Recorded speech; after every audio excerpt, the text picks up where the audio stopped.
Hi, everybody. Elida Zweidler-McKay here with Engaging Leadership. I wanted to come on and talk with you about how your leadership can expand during this time of great uncertainty. We are right at the beginning here in Massachusetts of lots of events, lots of schools, lots of businesses shutting down, having people go work from home. And I know among my friends and among my clients, this is a period of a lot of anxiety, a lot of uncertainty, some frustration.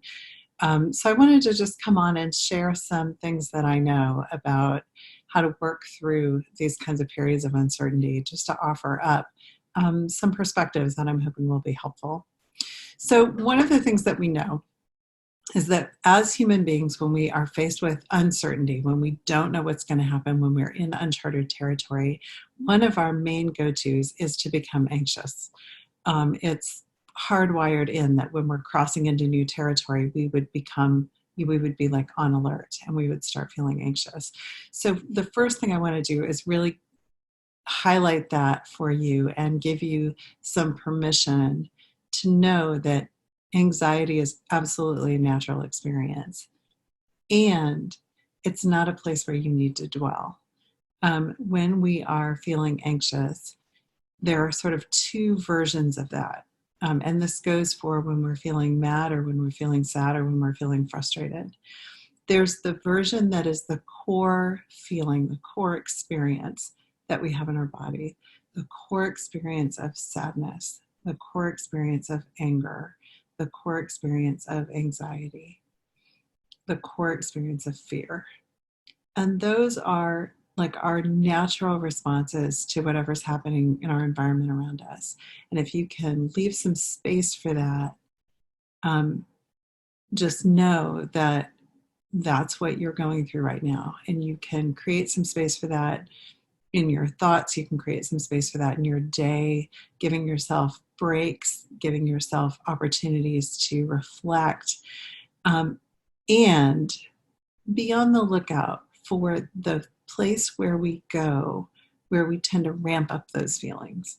So we have the core feeling, and then we have all of our thoughts, all of our beliefs, all of our stories, all the places we go in our mind where we can actually start to reinforce those feelings or ramp up those feelings or make them bigger and bigger and bigger and bigger and bigger than they need to go. So with anxiety, gee, I don't know what's going to happen, I'm feeling anxious, is the core version. And then I don't know what's going to happen, I'm feeling anxious, I just know school's going to be a mess and I don't know how we're all going to survive in the house, and it's going to be really chaotic trying to get everybody to manage. And what if, it's the what ifs, it's the I just knows, it's all those things that we pile on that can amplify those core feelings until they become completely overwhelming.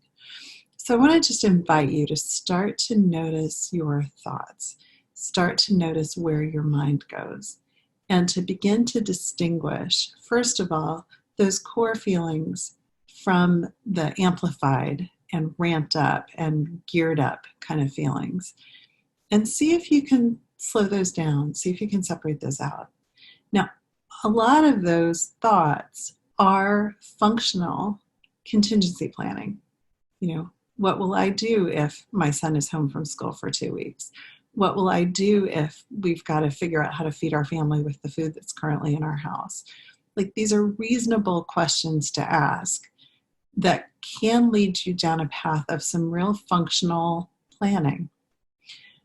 But if they're not doing that in the moment, if you're not able to sort of set aside the creativity and the space to think about, well, what will I do? How will I handle that?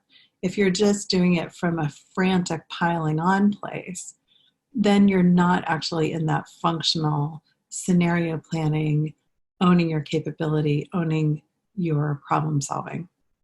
So that's the second distinction I want to make. The first is core feelings from these ramped up feelings.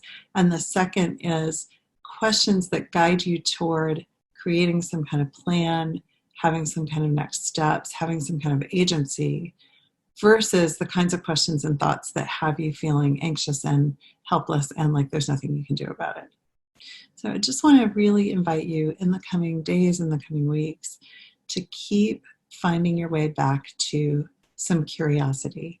Keep finding your way back to your resourcefulness.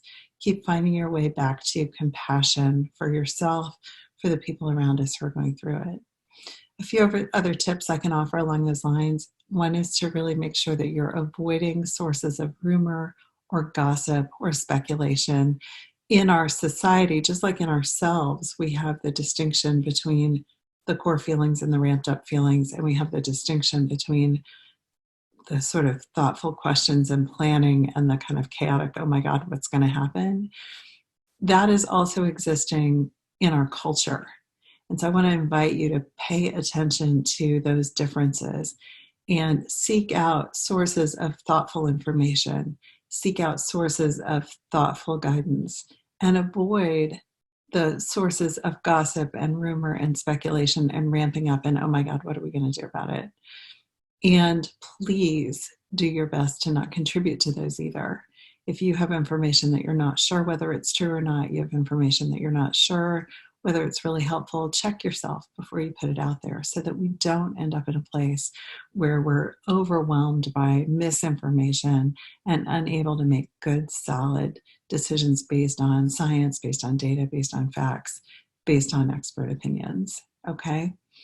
So, and then the third thing I want to offer to you, and this is going to be maybe a little bit of a stretch, is to be thinking about the silver lining. So, every challenge that we face as human beings has the potential to make us stronger, to make us faster, to make us smarter, to help us grow. And this challenge is no different.